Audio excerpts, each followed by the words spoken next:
会えてよかった。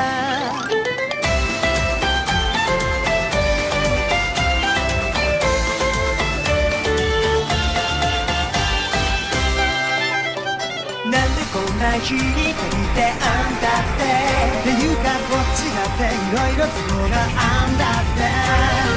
こんなはずじゃなかったのにサボテンのトゲまみれほんの少しかけ違えた答えが後戻りできない後悔先に立たずもういいだろう素直になんなほら君の声がほら聞こえたんだだからまたここへ帰ってきたよちょっと照れるけど今日は勇気出して言うから俺君に会えてよかった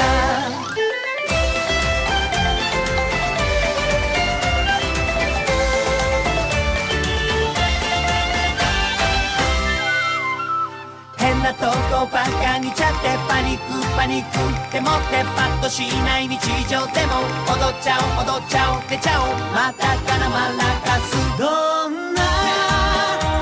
時も分かり合っていたのにすれ違いが増えて意地張ってばかりもう一度思い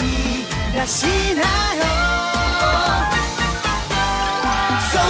見上げた